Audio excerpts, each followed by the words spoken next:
वो कहाँ चले गए? और ऋतिक,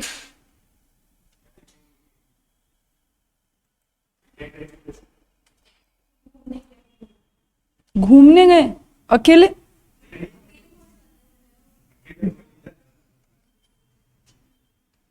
कैसे नहीं जाती? आपने क्वीन मूवी नहीं देखी क्या? क्वीन देखी तो कंगना रनौत उसमें अकेली घूमने जाती है। ये कोई ऐसा कोई प्रोविजन है क्या कि अकेले घूमने नहीं जा सकती?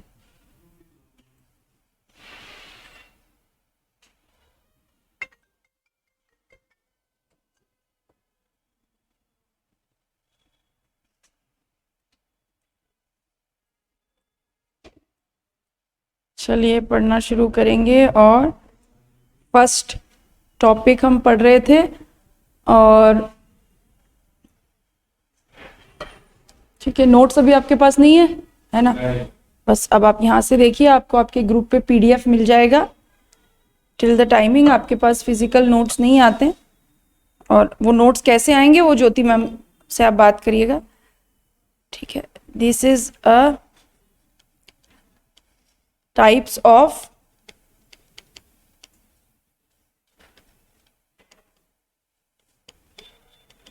फर्स्ट चैप्टर है क्या?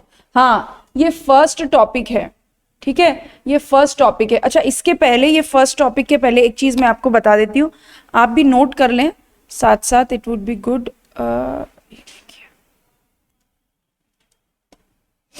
देखिए, आपके जो डीसीसी के आपके प्रिंटेड नोट्स रहेंगे, उन प्रिंटेड नोट्स में मैंने आपके सिलेबस को 16 चैप्टर्स में डिवाइड किया है, ठीक है?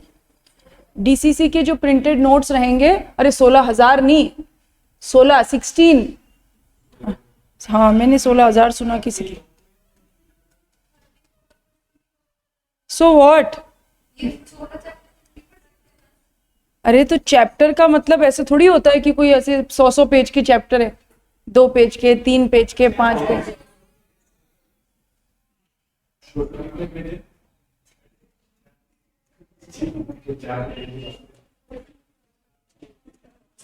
सिक्सटीन चैप्टर है ना डीसीसी के। अभी जो प्रिंटेड नोट्स आपको मिलेंगे उसमें 16 चैप्टर्स हैं, यानी ये 16 चैप्टर्स किसके लिए? कंपनी लॉ के लिए। कंपनी लॉ को हमने 16 चैप्टर्स में बांटा है। 16 चैप्टर्स को हम 4 पार्ट में डिवाइड करके पढ़ेंगे। Part A, B, part C and part D, है ना? 16 चैप्टर्स को हम 4 पार्ट्स में डिवाइड करके पढ़ेंगे। पार्ट ए में हम पढ़ेंगे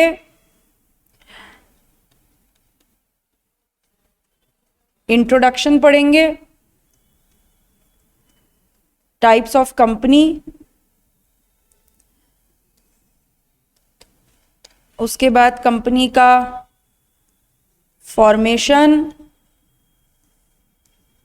एमओए एंड एओए, और पढ़ेंगे हम कॉन्ट्रैक्ट्स एंड कन्वर्जेंस। यानी ये हो गया चैप्टर नंबर 1, 2, 3, 4, 5। पार्ट ए में हम 5 चैप्टर्स पढ़ेंगे। 16 चैप्टर्स में से पार्ट ए में हम 5 चैप्टर्स को कवर करेंगे। पार्ट बी में हम करेंगे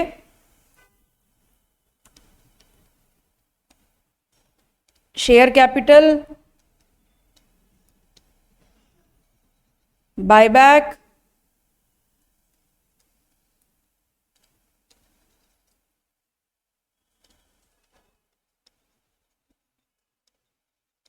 प्रोस्पेक्टस, प्रोस्पेक्टस के बाद डिबेंचर्स, अलॉटमेंट, पहले आएगा charges,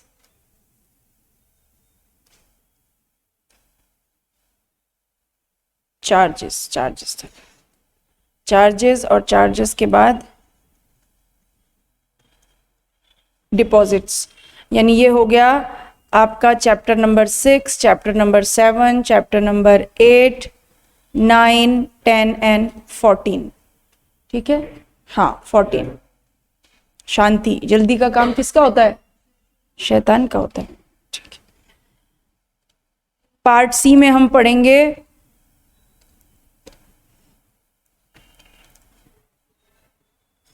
allotment, membership,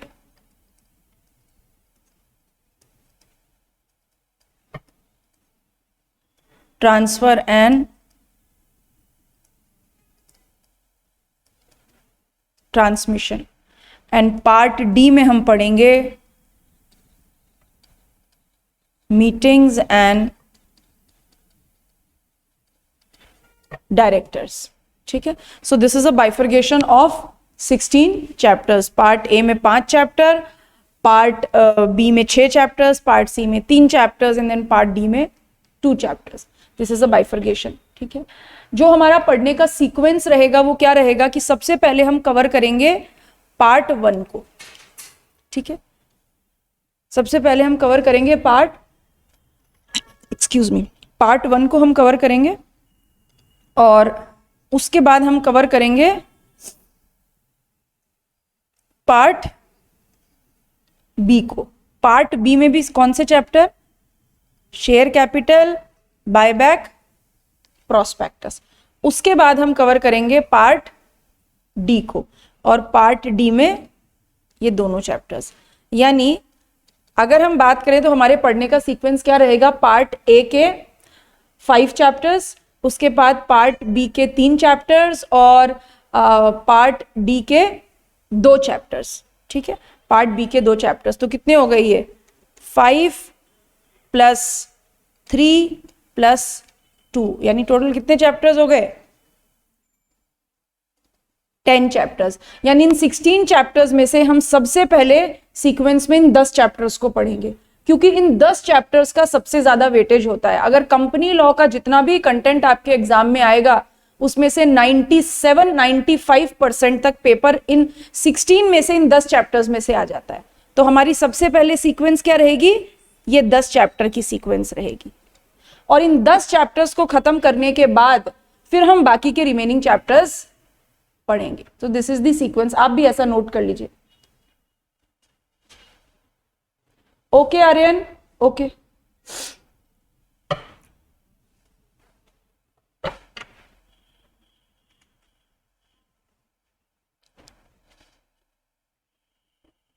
ma'am module भी पढ़ना है क्या?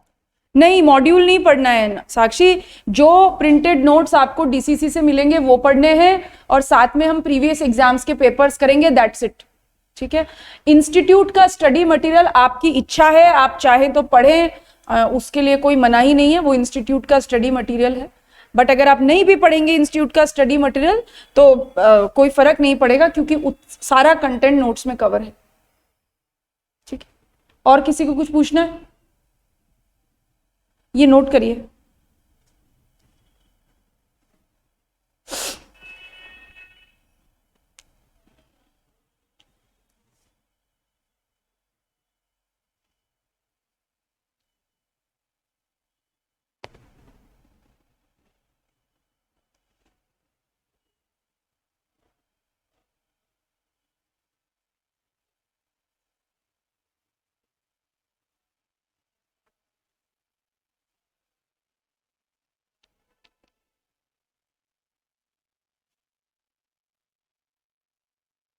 Noted online?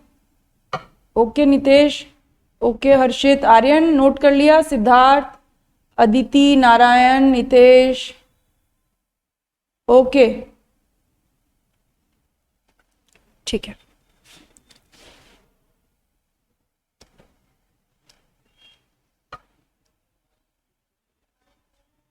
देखिए, तो अब हम ये आपको देखिए इंडेक्स देखेंगे, पार्ट 1 से लेकर 16 तक चैप्टर्स हैं।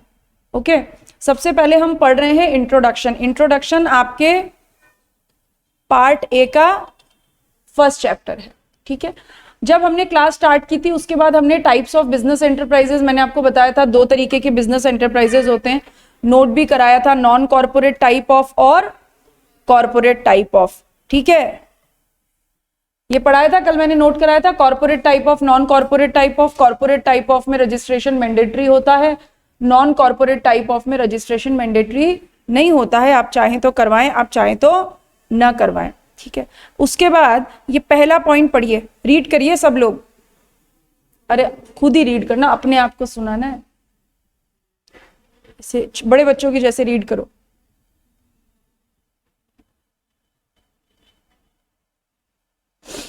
कंपनी बॉडी कॉर्पोरेट क्यों है? क्योंकि जो लोग इसको बनाते हैं वो इसको क्या करवा देते हैं, एक पर्टिकुलर लॉ में रजिस्टर इनकॉर्पोरेट करा देते हैं, ठीक है। दूसरा बुलेट पढ़िए, सब लोग पढ़ेंगे, और किसी भी लैंग्वेज में, किसी भी शब्द में, कुछ भी किसी भी तरीके का डाउट आएगा तो पूछेंगे।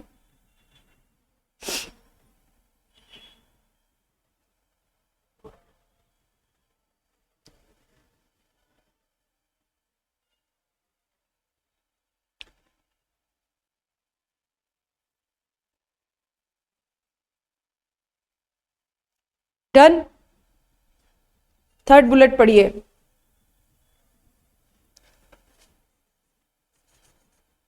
ये सारी बातें हमने ऑलरेडी पढ़ी, अपने क्लास में डिस्कस करी।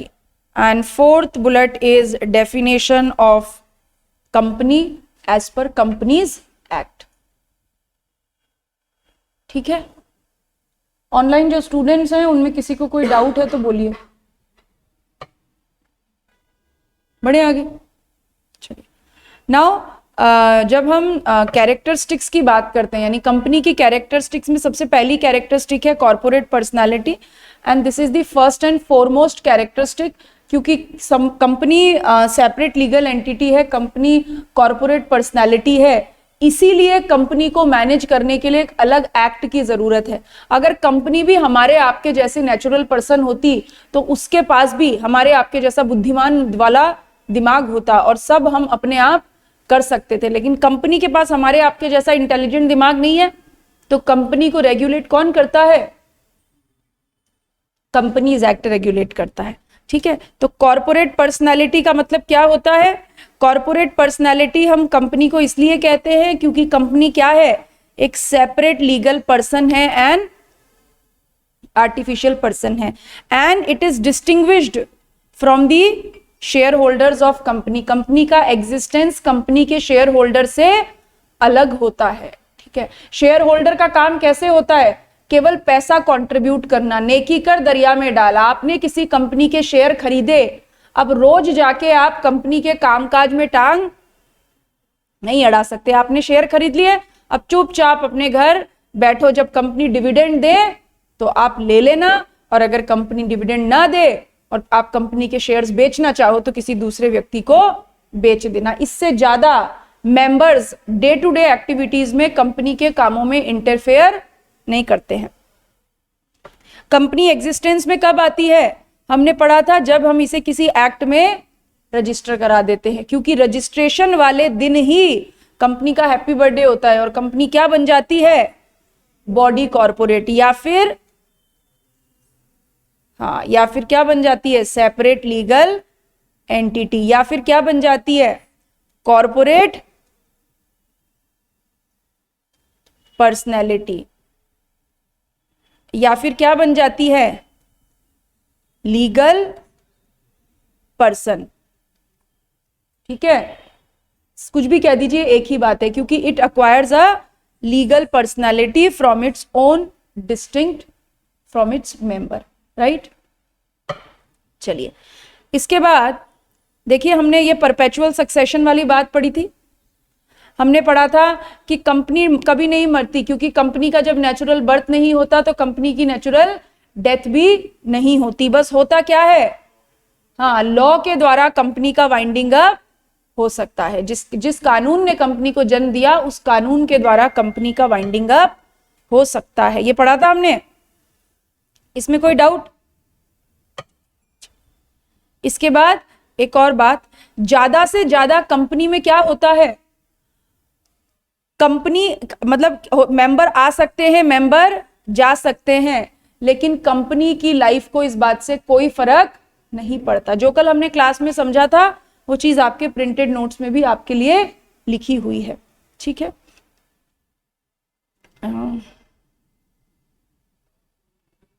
यहां पर एक लाइन डायग्राम बनाएंगे साथ में।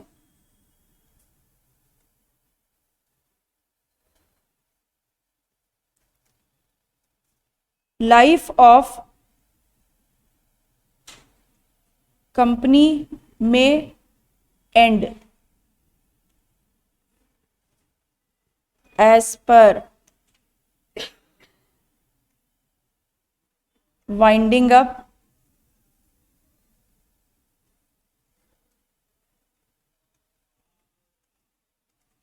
अंडर कंपनीज एक्ट और as per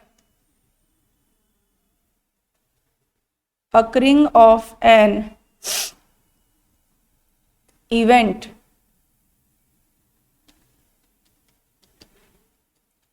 mentioned in MOA। क्या लिखा मैंने, लाइफ ऑफ कंपनी में एंड, या तो कंपनी की लाइफ का एंड कैसे हो सकता है, कंपनीज एक्ट के तहत उसका क्या हो जाए, वाइंडिंग अप हो जाए, यानी एक प्रोसेस होती है जब कंपनी की लाइफ क्या हो जाती है, एंड हो जाती है, ठीक है। या फिर कोई ऐसी घटना घट जाए जो घटना कहां लिखी है, MOA में। नाउ व्हाट इज MOA, हाँ दिस इज, शाबाश, memorandum of association. This is MOA, memorandum of association. जैसे हमारा, देखिए हमें इंडिया में अधिकार कौन देता है, हमें इंडिया में कौन अधिकार देता है, गवर्नमेंट देती है। गवर्नमेंट बेचारी को तो खुद को अधिकार कोई और देता है, गवर्नमेंट आपको क्या अधिकार देगी, कॉन्स्टिट्यूशन। इंडिया में अधिकार कौन देता है, कॉन्स्टिट्यूशन। हम क्या कर सकते हैं क्या नहीं कर सकते हैं कौन बताता है, कॉन्स्टिट्यूशन। ऐसे ही मेमोरेंडम क्या है, it is a constitution of company. Company क्या कर सकती है क्या नहीं कर सकती है, सारी बातें कहां लिखी होगी, मेमोरेंडम ऑफ एसोसिएशन में। तो अगर मेमोरेंडम ऑफ एसोसिएशन में लिखा है कि जिस दिन ये कंपनी अपनी 100% प्रोडक्शन कैपेसिटी अचीव कर लेगी उस दिन कंपनी बंद हो जाएगी, तो फिर उस दिन कंपनी बंद हो जाएगी, क्योंकि ये वो घटना होगी जो कि मेमोरेंडम ऑफ एसोसिएशन में लिखी है। तो कंपनी का सक्सेशन कैसा होता है, परपेचुअल, अनलिमिटेड, अनफाइनाइट टाइम के लिए होता है। But because of any of the two reasons, या तो कंपनी का वाइंडिंग अप हो जाए या मेमोरेंडम ऑफ एसोसिएशन में लिखा कोई इवेंट अकर हो जाए, तो फिर क्या होता है, कंपनी की लाइफ खत्म, काम तमाम, गेम ओवर, ठीक है। चलिए इसके बाद जो पॉइंट्स हमने कल पढ़े थे केवल मैं आज उन्हें ही वापस आपको नोट्स में दिखा रही हूं, हम उसे रिवाइज कर रहे हैं, नया पॉइंट अभी एड ऑन नहीं कर रहे हैं। सेपरेट प्रॉपर्टी कल हमने पढ़ा था, क्योंकि कंपनी सेपरेट लीगल एंटिटी है इसीलिए कंपनी क्या कर सकती है, capable of owing, enjoying, disposing of its property in its own name. Company अपनी प्रॉपर्टी खरीद सकती है, बेच सकती है अपने नाम पे, ठीक है। ये लाइन हटा रही हूं यहां से। और कंपनी की प्रॉपर्टी शेयर होल्डर की प्रॉपर्टी नहीं होती, इसीलिए कंपनी की एसेट्स पे शेयर होल्डर का कोई अधिकार नहीं होता, बोर्ड ऑफ डायरेक्टर का भी कोई अधिकार नहीं होता। फिर अधिकार किसका होता है, कंपनी का खुद का, ठीक है। क्योंकि कंपनी सेपरेट लीगल एंटिटी है इसीलिए कंपनी के पास क्या होते हैं, कॉन्ट्रैक्चुअल राइट होते हैं। कंपनी अपने नाम पे कॉन्ट्रैक्ट कर सकती है, और जो कॉन्ट्रैक्ट कंपनी ने अपने नाम पे किया है उसको एनफोर्स भी कौन करेगा, कंपनी ही करेगी। आप कंपनी के द्वारा किए गए कॉन्ट्रैक्ट के लिए शेयर होल्डर को जाके पुश नहीं कर सकते। शेयर होल्डर उन कामों को करने के लिए बिल्कुल भी जिम्मेदार नहीं है, डायरेक्टर भी नहीं है। मतलब केस किस पे करोगे, कंपनी पे करोगे, ठीक है। तो किसी भी कंपनी के काम के लिए शेयर होल्डर को स्यू नहीं किया जा सकता और शेयर होल्डर भी किसी दूसरे को स्यू नहीं कर सकते। आपको अगर डील करना है तो आप कंपनी पे कीजिए, कंपनी के कामों के लिए शेयर होल्डर्स को, और शेयर होल्डर्स के कामों के लिए कंपनी रिस्पॉन्सिबल नहीं है। कंपनी केवल उन कॉन्ट्रैक्ट्स के लिए रिस्पॉन्सिबल है जो कॉन्ट्रैक्ट्स कंपनी ने अपने खुद के नाम पर किए हो। ठीक है। सेपरेट मैनेजमेंट, कल मैंने आपको बताया था बेगानी शादी में अब्दुल्ला दीवाना, जो डायरेक्टर्स होते हैं they are separate from the contributors. Contributor company में केवल पैसा लगाते हैं, बाकी उनका कोई लेना देना नहीं होता। तो कंपनी को कौन मैनेज करता है? Board of director. इस 9 नंबर की कैरेक्टरिस्टिक को हम होल्ड कर रहे हैं। ठीक है। नाउ 5th पॉइंट पढ़िए।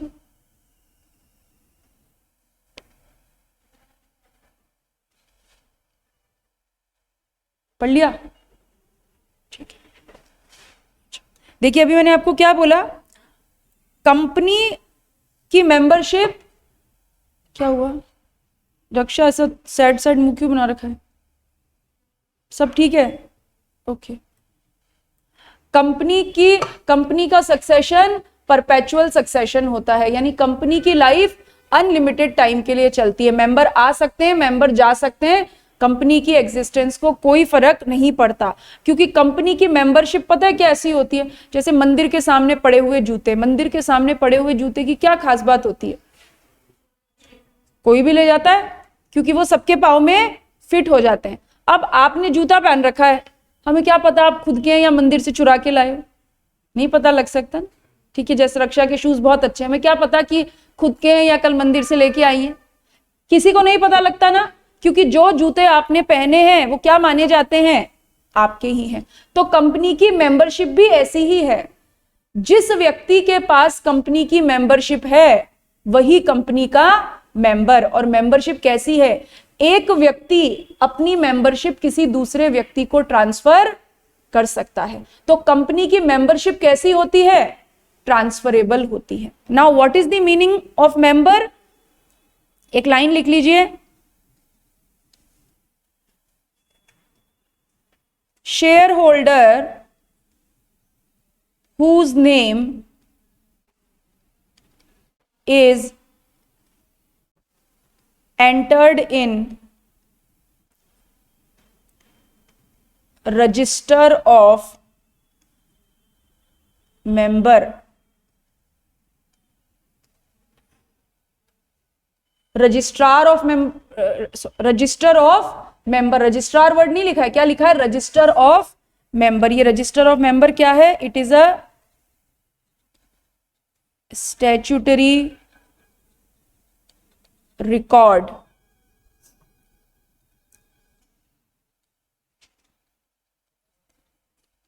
Maintained by company. It is a statutory record maintained by company. Her company को क्या करना होता है? अलग अलग तरीके के रिकॉर्ड मेंटेन करने होते हैं। स्टैट्यूटरी रिकॉर्ड, जहां पर कोई चॉइस नहीं है, वो रिकॉर्ड रखना ही पड़ेगा। तो कंपनी एक रिकॉर्ड रखती है, एक रजिस्टर मेंटेन करती है जिसे कहते हैं रजिस्टर ऑफ मेंबर। उस रजिस्टर ऑफ मेंबर में कंपनी क्या करती है? अपने सारे शेयर होल्डर्स का नाम लिख के रखती है। रीजन बिहाइंड इट, देखिए कंपनी की हालत कैसी है? गजनी के जैसी है। गजनी समझते हैं? अब कंपनी का खुद का तो हमारे आपका जैसा दिमाग नहीं होता कि हम अपने सारे दोस्तों का नाम लिख लें। जैसे फॉर एग्जाम्पल मान लीजिए कि अगर काजल को याद नहीं रहता तो काजल कल रक्षा को क्या पूछेगी? तुम कौन? मेरे पास क्यों बैठी हो? मेरे से बात क्यों कर रही हो? तो अगर दूसरा काजल के पास क्या ट्रिक है? गजनी के जैसे अपने हाथ पे लिख ले, रक्षा मेरी दोस्त है। अब याद रहेगा ना? ठीक है। ऐसे ही कंपनी के पास भी दिमाग नहीं होता है। ठीक है, तो कंपनी क्या करती है? हर चीज को डॉक्यूमेंट करके रखती है गजनी स्टाइल में। तो जितने भी कंपनी के शेयर होल्डर्स हैं उनको अधिकार तभी मिलेगा जब शेयर होल्डर्स का नाम कहां लिख लिया जाए? रजिस्टर ऑफ मेंबर में। यानी केवल वो व्यक्ति कंपनी में वोटिंग का, डिविडेंड का, बोनस का, राइट शेयर का अधिकार रखेंगे जो कि कंपनी के मेंबर्स हैं। यानी शेयर होल्डर को एंटाइटलमेंट्स कब मिलते हैं? जब शेयर होल्डर्स मेंबर कहलाए। और शेयर होल्डर्स को मेंबर कहलाने के लिए क्या जरूरी है? शेयर होल्डर्स का नाम कहां लिख लिया जाए? रजिस्टर ऑफ मेंबर में। तो कंपनी में आपने सुना होगा वोटिंग राइट, कंपनी में वोटिंग राइट किसको मिलते हैं? मेंबर्स को। डिविडेंड किसको मिलेगा? मेंबर को। बोनस शेयर किसको मिलेंगे? मेंबर को, क्योंकि वो शेयर होल्डर्स होते हैं जो कि कंपनी के स्टैट्यूटरी रिकॉर्ड में एग्जिस्ट करते हैं। इसीलिए हम कहते हैं मेंबरशिप ट्रांसफर हो सकती है। अगर मैंने मेरे शेयर दिव्यांश को ट्रांसफर कर दिए तो कंपनी के रजिस्टर ऑफ मेंबर में भी किसका नाम लिखा था? मेरा। लेकिन जैसे ही मैंने मेरे शेयर दिव्यांश को ट्रांसफर किए, अब कंपनी में के रजिस्टर ऑफ मेंबर से मेरा नाम काट दिया जाएगा और दिव्यांश का नाम लिख दिया जाएगा। यानी फिर who is the member of company? Divyansh is the member of company. तो कंपनी की मेंबरशिप कैसी हुई? ट्रांसफरेबल। कंपनी की मेंबरशिप कैसी हुई? ट्रांसफरेबल। ठीक है, एक लाइन डायग्राम बना रही हूं, वो लिख लीजिए।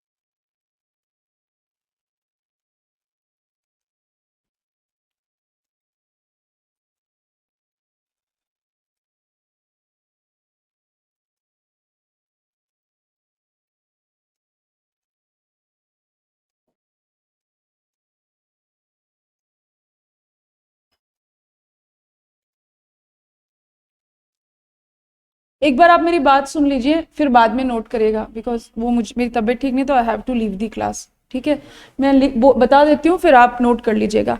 हमने बोला कंपनी की मेंबरशिप ट्रांसफरेबल होती है। तो ट्रांसफरेबल मतलब एक व्यक्ति से कंपनी की मेंबरशिप दूसरे व्यक्ति तक जा सकती है। तरीके दो होंगे, या तो होगा ट्रांसफर ऑफ शेयर्स, मैं मेरे शेयर किसी दूसरे को ट्रांसफर कर दूं। ये कैसा काम है? वॉलेंट्री। वॉलेंट्री एक्ट मतलब मैं ऐसा मेरी इच्छा से कर रही हूं। मैं मेरे शेयर दूसरे को बेचूंगी तो मेरा नाम रजिस्टर ऑफ मेंबर से हट जाएगा और किसी और का नाम आ जाएगा। ठीक है, लेकिन मिस्टर चुन्नीलाल अगर अपने नालायक बेटे को अपने सारी एसेट्स दे रहे हैं, पर कब? जीते जी तो नहीं देंगे क्योंकि बेटा नालायक है। तो चुन्नीलाल जी का क्या हो गया? डेथ हो गई। अब जैसे ही चुन्नीलाल जी की डेथ हो गई, उनके सारी असेट्स, उनके सारे शेयर्स ऑटोमेटिकली किसके पास आ जाएंगे? लीगल हेयर के पास।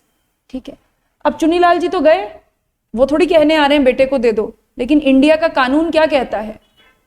वसीयत में जिसका नाम लिखा है उस लीगल हेयर, उस लीगल सक्सेसर को दे दो। अब उस सिचुएशन में क्या होगा? कंपनी के रजिस्टर ऑफ मेंबर में से चुन्नीलाल जी का नाम हटेगा और उनके नालायक बेटे का नाम आ जाएगा। But that is not transfer. उसे हम क्या कहते हैं? ट्रांसमिशन। ट्रांसमिशन मतलब जब किसी व्यक्ति के share bye operation of law, किसी कानून के प्रोविजन के कारण किसी दूसरे व्यक्ति के पास जाते हैं। जैसे डेथ के बाद लॉ क्या कहता है? लीगल हेयर के पास जाएंगे, तो दिस इज कॉल्ड ट्रांसमिशन। तो ट्रांसफर और ट्रांसमिशन में दो फर्क है। ट्रांसफर वॉलेंट्री एक्ट होता है, ट्रांसमिशन में शेयर्स हम अपनी इच्छा से नहीं ट्रांसफर करते, bye operation of law transfer होते हैं। ठीक है, हाँ, डेथ के अलावा ल्यूनेसी हो सकता है ना, ल्यूनेसी हो सकता है। जैसे मान लीजिए कोई दिवालिया हो जाता है, इंसॉल्वेंसी हो जाती है, वो भी केसेस हो सकते हैं। ठीक है, बस आज के लिए इतना ही। I am ending the class. आप ये टेबल नोट कर लीजिए। Remaining portion will cover in the next class. ठीक है, इसको क्या हो गया?